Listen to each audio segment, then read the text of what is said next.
everyone, and welcome to the 2026 Year Ahead transmission. My name is Xenia. Welcome to Garden of the Imaginal, my multimedia Substack zine, where I share transmissions at the top of every month, at the top of every year, and all kinds of writing and surprises along the way. Thank you for being here. This transmission that we're about to get into is kind of wild. When I pull stones from my favorite divinatory tool, the Book of Stones by Robert Simmons and Naishasyan, I've been doing this consistently for years. And this year, as I pulled the three stones, I felt this surprise, this element of total surprise, because there was such an overarching theme that is preparing us for a year of magical realism, of new kinds of reality, of awakening our imaginations and minds to work and perceive dimensions of the world that we previously could not. Like, it's actually hard for me to synthesize and share, which I will do my best to do in just a moment, because the energies are all about pushing past the bounds of what we have experienced in the past. And every stone tells that story in a different way. So I'm really excited to get into that, as well as show you some of what I felt through pulling some tarot cards for the year. Before we do, I want to let you know that I have some upcoming containers that are going to be starting very soon. So on January 1st at 3 p.m., Seiwan of Sunsong and I have a vision boarding and potion communing workshop called Becoming the Mage. You can read all the details about that in the show notes. If you can't join live, you will get a recording, but I created some really amazing exercises, and Seiwan created an amazing potion that you can experience either by ordering it or by meditating with it energetically if you're able to come to that workshop. The second thing is a container called Inner Sanctum. This is season 3 of my seasonal membership. And this season has the theme Soft Spine, Devotion and Discipline for Sensitive People. This year ahead is dominated by the elements of fire and air. My natal chart, my birth chart in Western astrology, is dominated by fire and air. Highly creative, highly inspirational, but you know what we need a lot of support with? Grounding, feeling, integrating, processing, pacing.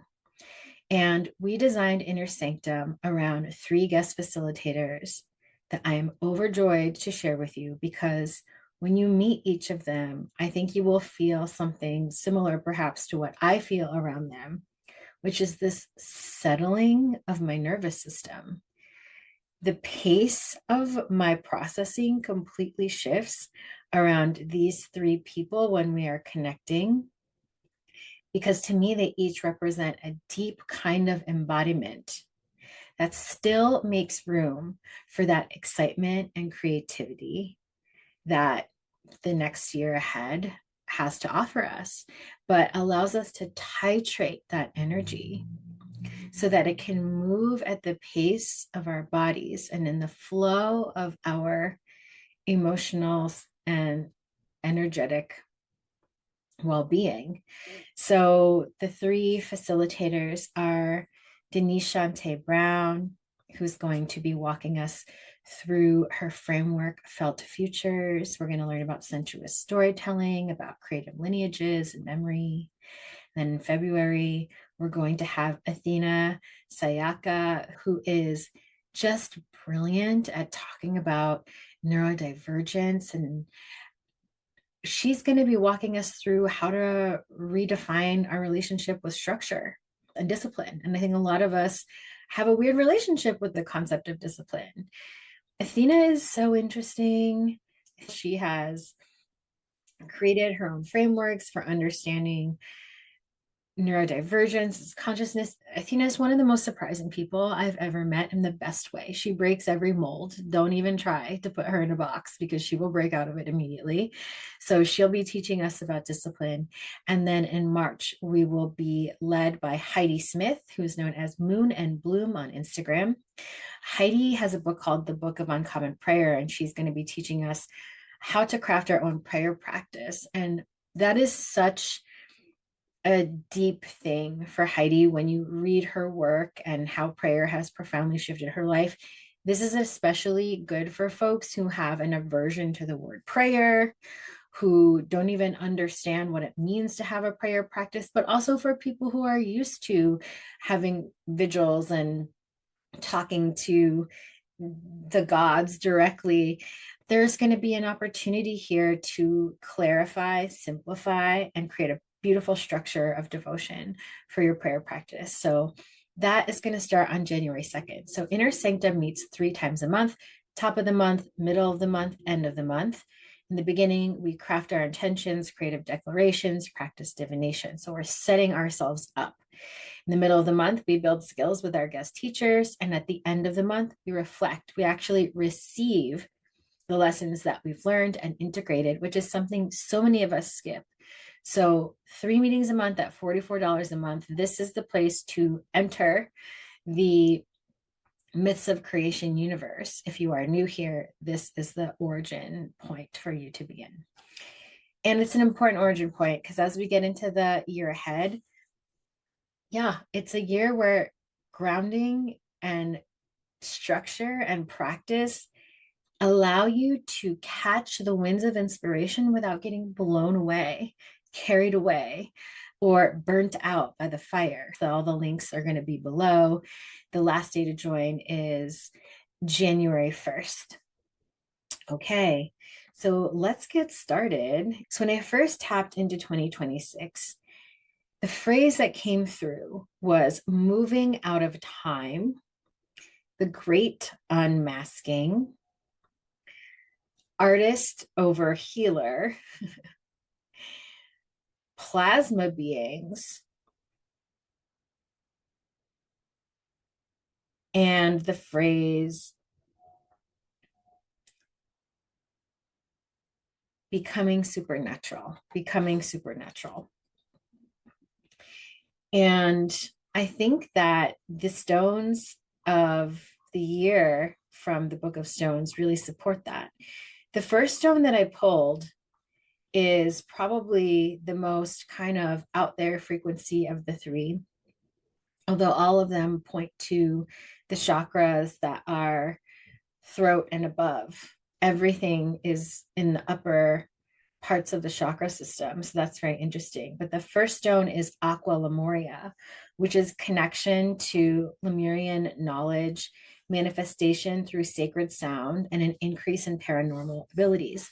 All 3 stones tell us that next year, our opportunity to open up our third eye, our inner eye, our wisdom eye, our psychic vision is very, very present. We have such an opportunity to experience magic as real, to see things and hear things and perceive the world in ways that feel mythological and fantastical, which is why I think it's so important to have community and grounding. The element for Aqua Lemuria is water, and the chakras are heart and throat, heart and throat. So Lemuria and you, whether you believe in this as a real place, a vibrational plane, whatever it is you believe, what it represents symbolically is a society of harmony, inner peace, and spiritual attunement, connection to the higher worlds. It's known in its stories to be a place of telepathy, even teleportation, exceptional prosperity, and spirituality. And I believe that next year, those of us in small pockets or communities are learning to seed the new world in very real ways. Maybe you've already experienced this. Maybe you've worked with a community that is organizing mutual aid. doing skill shares, teaching each other one another's lineages and traditions of magic. Maybe you've been in a place where you are able to commune with your neighbors while they commune with the earth. Some of these practices go back to the most ancient animistic traditional indigenous practices, and some of them seem to be connected to something that feels what people sometimes categorize as new age. Whatever it is, the core sentiment is there, in that there is a feeling of being so connected to each other, to our spirits, to the earth, that we're able to perceive reality in a very different way than capitalism, that materialism tries to limit us to. And so this is a time where we're really encouraged to lean into magic. And what I mean by that is to experiment with your magic. I had the honor of being part of the 2026 Many Moons Planner by Sarah Gottesdiener, who is one of the most brilliant intuitives I have ever had the privilege of receiving a reading from. That is an example, working with these rituals that are available, ones that you create in your own heart and imagination, ones that you tap into in resources like this one, ones that you gather from your lineage and spiritual community. Like, this is a season of doing that, taking that as quote seriously, as much as the way that you would brushing your teeth in the morning, as the way that you would doing the jobs that you have to do to keep your household running. There's a desire to invest in the magic as real, to make magic a central part of how we craft our reality, craft our experience. This Lemurian energy also reflects dream world, spirit, magic. It's associated with the sweet waters of the tropical Pacific.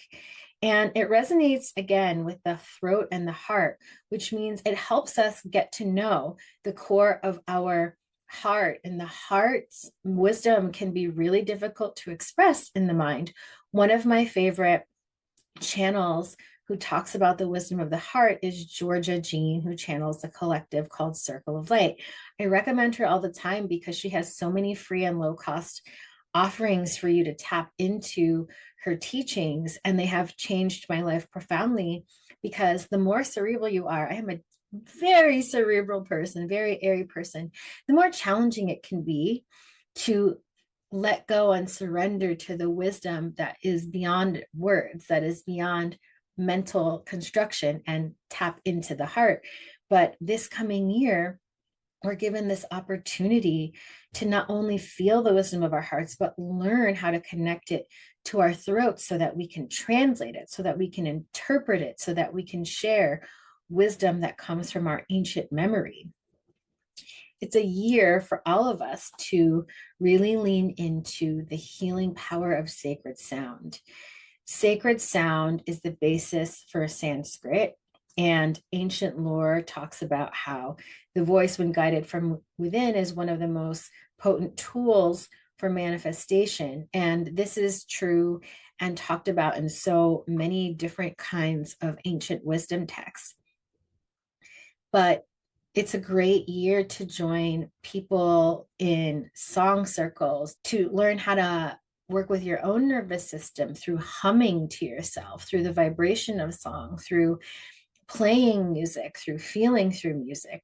And if you're someone who's been waiting to start some big creative project, it's a really amazing year for you to very slowly and gently push the bounds of what you are feeling safe to share, and to really let your freak flag fly. This is not the first year I've said it, but this is the strongest palpable energy that I have felt in any year to support really sticking your neck out there, putting your throat out into the world, and being the example that you want to see.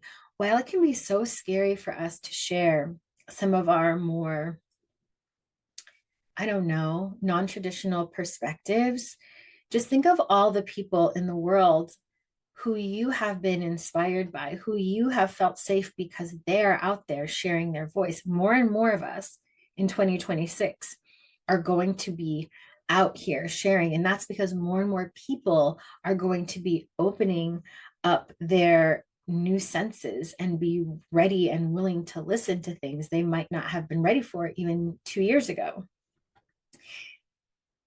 So there's a potential in working with sacred sound to open up knowledge that is stored in our DNA, in the Akashic field, in the Akashic records. So maybe you've been drawn to learning about sound baths or attending gong baths, or maybe for you, a sound bath has more to do with listening to the wind in the trees or listening to a stream and what that stream might be saying to you if you really tune in. But in a lot of ways, this is a stone about attuning ourselves out of the densest form of materiality to hear nature, because Lemuria energy is very connected to nature. And it's reminds me of these moments when I'm meditating and I don't even really hear anything, but I feel this vibration all around me that shows me this level or layer of who and what I really am, that reassures me and makes me feel so connected to what it means to truly be abundant, because it's a feeling that we're connected to all that is. It's a feeling that there's a part of us that is always living in a less dense form, that's always traveling with us, even while we're in our embodied human experience. So, on a more mundane level, Aqua Lemuria, when worn or carried, charges our field with the pure energy of water element, which brings us to the awareness of dreams, angels, spirit guides, ancestors, feminine shape-shifting, interdimensional travel, intuition, clairvoyance, and other paranormal abilities. It is healing to the emotional body and nourishes the whole entire auric field, allowing us to be attuned to the world of nature, communing with plant and animal spirits, and helps us to smooth our journey of what they're calling shamanic initiation, allowing one to maintain a sense of calm regardless of what inner trials one is facing. There are a lot of mythologies about what it means to awaken magically. Many of them include facing our demons or doing something really terrifying. I love the work of Realization by P. I think they're quite a bit younger than me, and they used to go by P the Fury. Why do I love this work? I also love the work of Sai Swoon. I love their work because they seem to point out that we can rewrite the mechanics of awakening, that we don't have to choose the narratives that require us to go through constant trials and tribulations to learn. Now, if you're listening to me, you know that I believe all of us are different, that we all have different paths and we all have different walks. And I think that for some of us, going through these really intense initiations and challenges is really important for our development. Being able to tap into ease and play and not buy into the idea that we need to earn magic through suffering is also important. Then there might be people like me who find themselves really wanting to understand as many people as possible and wanting to understand so much that we like to play in both worlds, that we like to experience a spectrum so we can just really get the full human experience. But my point is, as we head into a year of magic, think about being both the writer of your story and the one living in your story. Yes, ancient mythologies are holding something in our psyche that is so important, but remember also that as we're living in this year out of time, we're not beholden to the past, nor are we gunning towards a future that's going to be better than the now. The past, present, and future are blurring all into one. And in that way, we have to not make any assumptions about the limitations available to us and the opportunities available to us. So as you're thinking about awakening or initiating yourself or getting connected to your own powers of clairaudience, clairvoyance, telepathy, a psychic intuition, give yourself the grace of asking for it to unfold in the way that your unique spirit will be most helped by, most evolved by, have the most pleasure with, have the most fun with, that is the most true to who you are, because you are unique. You are a unique part of this universe.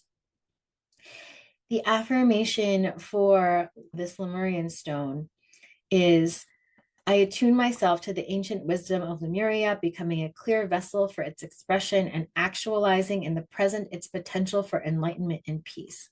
And one of the things I didn't talk about yet was that Lemuria is a stone of unconditional love, helping one to both feel and express the supreme emotion. It is calming, allowing us to release stress and give compassionate attention to others as well as ourselves, helping us to unlock unknown doors within the self. Is a tool for awakening, not only to the wisdom of the past, but also the perfected pattern, which can be our future. So what I want to say about this stone before I move on to the other two is that I want you to remember what it felt like to be a child when nobody told you about what it meant to be realistic, about what it felt like before you were indoctrinated into hard work equals good person, into responsible person equals someone who is doing X, Y, and Z. And to really think about how the perception of the child contains the potentials for infinity. This is a time when we are being asked to keep the emotional maturity and energetic solidity that we have had to develop in our adulthood, while reclaiming that incredible openness of the child, so that we can suspend our disbelief long enough to let our new excuse me, so we can suspend our disbelief long enough to let our new perceptions arise. The second stone of 2026 is azurite. And the keywords for azurite are insight, vision, intuition, and intellect.